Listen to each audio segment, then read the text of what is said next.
کیا آئلہ شامی کے جھوٹے پیار کی خاطر اون سے طلاق لے گی؟ اسے اندازہ بھی ہے کہ جس کے لیے وہ اپنا گھر اجاڑنے جا رہی ہے وہ تو خود ایک بزدل انسان ہے جو اپنی ماں کے خوف میں جی رہا ہے۔ آئلہ احتشام کی باتوں میں آ کر اپنا گھر برباد کرنے کے لیے تیار ہو چکی ہے۔ شامی نے اسے جھوٹی محبت کے جال میں ایسا پھنسایا ہے کہ آئلہ کو اب اون سے الگ ہو جانا اپنی زندگی کا سب سے بڑا مقصد نظر آ رہا ہے۔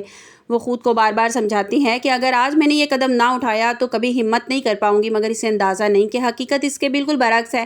جب اون کو آئلہ کے اس بدلے ہوئے ارادوں کی بھنک پڑتی ہے تو وہ خاموش نہیں رہتا۔ اون بڑے ضبط اور تحمل کے ساتھ آئلہ کو سمجھانے کی کوشش کرتا ہے، آئلہ شامی صرف تمہیں استعمال کر رہا ہے، اس کا مقصد محبت نہیں ہے بلکہ وہ ہم دونوں کو ایک دوسرے سے دور کرنا چاہتا ہے۔ جس شخص نے کبھی تمہارا ساتھ نہیں دیا وہ آج کیا تمہارے لیے سٹینڈ لے پائے گا؟ اور اپنی ماں کے خوف میں وہ جی رہا ہے، وہ ایک بزدل انسان ہے۔ آئلہ میری بات مان لو، یہ سب کچھ چھوڑ دو۔ مگر آئلہ کے سر پر تو اس وقت دھند سوار تھی۔ اس نے تلخ لہجے میں جواب دیا، جس نے اون کے قدموں کو وہیں روک دیا۔ آئلہ نے کہا کہ جو بھی ہے اون، کم از کم اس بہانے سے میری تم سے تو جان چھوٹ جائے گی۔ اون یہ کڑوی باتیں سن کر خاموش ہو جاتا ہے کیونکہ وہ جانتا ہے کہ اس وقت بحث کرنا فاصلوں کو بڑھائے گا۔ ادھر شامی رملہ ایک کمرے میں بیٹھ کر اگلی چال کی پلاننگ کر رہے تھے۔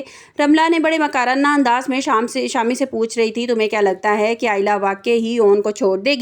شامی نے بڑے بے بسی سے جواب دیا، رملہ تمہارے کہنے پر میں سارا ڈرامہ تو کر رہا ہوں، مگر سچ تو یہ ہے کہ مجھے آج بھی اپنی ماں کا بہت خوف ہے، اور اگر میری ماں کو یہ ساری بات پتہ چلی نا تو وہ میرا جینا حرام کر دیں گی۔ رملہ نے اسے جھنجھوڑا اور کہا کہ عارفہ مامی کو کچھ بھی پتہ نہیں چلے گا، اسے بس رملہ کی باتوں پر عمل کرنا ہے، اور جیسے جیسے میں کہتی جا رہی ہوں نا تمہیں ویسے ویسے کرنا ہے۔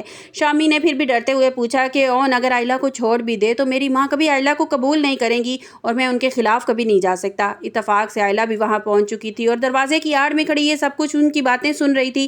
شامی کے منہ سے ماں کا خوف اور بزدلی کی باتیں سن کر اس کے ہوش اڑ گئے۔ وہ ایک پل میں اس کو سمجھ آ گیا تھا شامی کے لیے وہ اون جیسے مخلص انسان کو چھوڑنے کا سوچ رہی ہے، وہ خود اپنی ماں کے اشاروں پر ناچ رہا ہے۔ آئلہ کو احساس ہو رہا تھا کہ رملہ اپنی ضد پوری کرنے کے لیے شامی کو مہرہ بنا رہی ہے، اور شامی اتنا بزدل ہے کہ کبھی بھی اس کا ساتھ نہیں دے گا۔ آئلہ نے خاموشی سے اپنے کمرے میں آ گئی جہاں اون پریشان پہلے ہی بیٹھا تھا، اور اسے دیکھ کر مسکرانے لگا کیونکہ وہ جان چکا تھا کہ یہ باتیں سن کر آئی ہے اور اسے ساری حقیقت کا پتہ چل گیا ہے۔ ادھر آئلہ نے شرمندگی چھپانے کے لیے غصے سے بولی کہ تم مجھ سے بات ہی نہ کرو، خاموش رہو، کیونکہ تمہیں اندازہ تھا کہ آئلہ سب کچھ دیکھ چکی ہے، اسے حقیقت کا پتہ لگ گیا ہے۔ شامی اب بھی باز نہیں آ رہا۔ اس نے آئلہ سے رابطہ کرنے کی کوشش کی مگر آئلہ نے اسے بلاک کر دیا تھا، وہ اس سے بات ہی نہیں کرنا چاہتی تھی۔ وہ رملہ کے اکسانے پر چوری چھپے آئلہ کے کمرے میں گھس گیا۔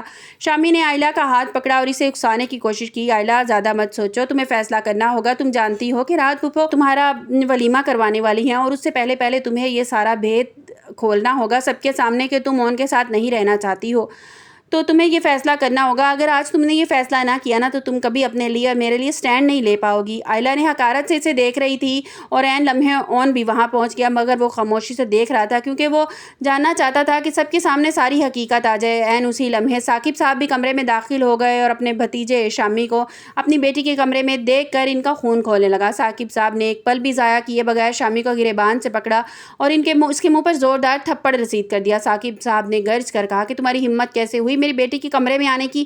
تم اس کا پیچھا چھوڑ کیوں نہیں دیتے؟ ثاقب صاحب نے شامی کو دھکا دے کر وہاں سے نکال دیا اور اپنی بیٹی آئلہ سے بہت ناراض تھے، مگر اون نے بڑی نرمی سے ثاقب صاحب کو سمجھایا کہ چاچو آئلہ کوئی غلط قدم نہیں اٹھانے والی تھی، صرف دوسروں کی باتوں میں دوسروں کی چالوں میں آ گئی تھی۔ ثاقب صاحب جانے کے بعد آئلہ بالکل ٹوٹ چکی تھی۔ اون اس کے پاس آ کر بیٹھ گیا اور اسے پیار سے کہا کہ آئلہ زندگی نے تمہیں ایک موقع دیا ہے، اسے ضائع مت کرو، اپنے مستقبل کے بارے میں سوچو، اپنی تعلیم مکمل کرو، اپنے خواب پورا کرو اور کوئی بھی ایسا فیصلہ مت کرو جسے تمہیں پچھتانا پڑے۔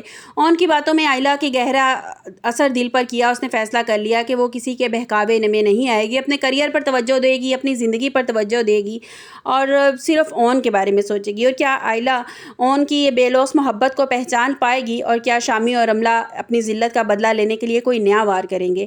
آپ لوگوں کو کیا لگتا ہے؟ کیا رملہ کبھی سمجھ پائے گی کہ جو وہ کر رہی ہے وہ غلط ہے، اور اون کو جو حاصل کرنے کا جو وہ الٹے طریقے اختیار کر رہی ہے، تو کیا اون کو دل میں اور زیادہ نفرت پیدا نہیں ہو جائے گی اس کے لیے کہ جس طرح کہ وہ اگر اس کو پتہ چلے گا، اون کو پتہ چلے گا کہ یہ سارا کیا دھرا رملہ کا ہے، وہی احتشام کو بھڑکا رہی ہے اور اس کو ورگلا رہی ہے احتشام کو کہ تمہیں آئلہ تم سے اب بھی محبت کرتی ہے، تم آئلہ کے نزدیک ہو جاؤ۔ آئلہ نے مجھے بتایا ہے، یہی بات کی نا اس نے کہ آئلہ نے مجھے بتایا ہے کہ وہ اب بھی تم سے محبت کرتی ہے اور وہ اون کے ساتھ خوش نہیں، اور جب اون کو یہ بات پتہ چلے گا تو اس کا دل تو اور کھٹا ہو جائے گا رملہ سے۔ تو کیا جو ہے آئلہ جو ہے وہ اتنی بیوقوف دکھائی جائے گی آگے۔ اب سے کچھ عرصہ پہلے بھی ایک ڈرامہ آیا تھا، ایک چال باز، جس میں یہ آئلہ تھی، اور اس ڈرامے میں یہ بہت زیادہ سمجھدار اور ڈیسنٹ لڑکی دکھائی گئی تھی، لیکن اس ڈرامے میں اتنی یہ بیوقوف دکھائی گئی ہے کہ اسے کسی چیز کا احساس نہیں ہے، رشتوں کی بالکل اس کو قدر نہیں ہے، نہ اپنے ماں باپ کی عزت کا خیال ہے، نہ اس کو اپنے شوہر کی کسی کی بھی عزت کا خیال نہیں ہے اس کو۔ تو بالکل بیوقوفوں والی حرکت، نادانوں والی حرکتیں یہ کرنے پہ تلی ہوئی ہے کہ مطلب کہ اتنا ہی اس کو ڈم دکھایا جا رہا ہے کہ اس کو سمجھ ہی نہیں آ رہی کہ کیا اس کے لیے صحیح ہے اور کیا اس کے لیے غلط ہے، اور دکھایا یہی جائے گا ڈرامے میں آڈینس کو بھی بیوقوف بنانے کے لیے، اور پاکستانی عوام خیر سے ہے بھی ویسی جس طرح سے ڈراموں میں دکھایا جاتا ہے جیسے جیسے، اور ہم پاکستانی عوام ویسے ویسے دیکھ کے بھی بہت خوش ہو جاتے ہیں کہ دکھایا یہی جائے گا، یہ پھر ایک بار سے چنگل میں ضرور پھنس جائے گی اس کے احتشام کے، اس کی باتوں میں ضرور آ جائے گی اور اون سے دور ہو جائے گی، اور اون سے کہے گی کہ میں تمہارے ساتھ نہیں رہنا چاہتی، وہ ایسی اپنی باتوں میں اس کو لے آئے گا ضرور۔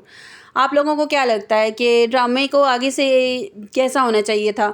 میرے خیال میں سب سے بیسٹ آپشن یہی تھی کہ بی جان یہ فیصلہ کر لیتی، کچھ پراپرٹی اس کے نام لگا دیتی اون کے، تاکہ وہ اسٹرانگ ہو جاتا، اور اس کا یہی ہے نا کہ سارے اس کو کنگلا کنگلا بولتے ہیں کہ اس کے پاس کچھ ہے نہیں، اور اس کو دکھایا بھی یہی جا رہا ہے کہ وہ پورا دن گھر ہی پڑا رہتا ہے، کبھی ایک مامی کی بات سنتا ہے، کبھی دوسری مامی کی بات سنتا ہے، تو وہ کبھی ایک بندہ بلا رہا ہوتا ہے کام کے لیے، کبھی دوسرا بندہ اس کو بلا رہا ہوتا ہے، تو یہ گھر میں کاموں کے لیے نوکر بن کے بیٹھا ہوا ہے۔ اس نے بھی کوئی جاب نہیں دیکھی، اس نے MBA کیا ہوا ہے، تو اس نے بھی کوئی جاب نہیں دیکھی، کوئی کام نہیں یہ کر رہا، اور یہ یہاں وہاں سب کے ٹکڑوں پہ ہی کہہ لیں پل رہا ہے، اور وہ کام یہاں وہاں کرتا پھر رہا ہے، اس نے اپنی عزت کو خود ہی گنوائی ہوئی ہے۔ تو مطلب وہ آفس جائے، اپنا کام کرے، اور سب کے نظروں میں عزت بھی بنے اس کی۔ تو اب دکھایا یہ جائے گا کہ احتشام کی باتوں میں آئلہ پھر سے آ جائے گی، اون جو ہے وہ دیکھتا رہ جائے گا، پھر ان دا اینڈ شاید اس کو اس بات کا احساس ہو، اندازہ ہو، جب احتشام پھر سے اس کو دھوکہ دے گا اور اپنی ماں کے سامنے بولے گا نہیں، کیونکہ میں تو اکلوتا ہوں بھئی، تو میں تو اپنی ماں باپ کے سامنے بول نہیں سکتا۔ تو آپ کو میری ویڈیو کیسی لگی کمنٹس باکس میں اپنی قیمتی رائے کا اظہار ضرور کیجیے گا۔ ملتے ہیں ایک نئی ویڈیو کے ساتھ، اپنا بہت سا خیال رکھیے گا۔ اللہ حافظ۔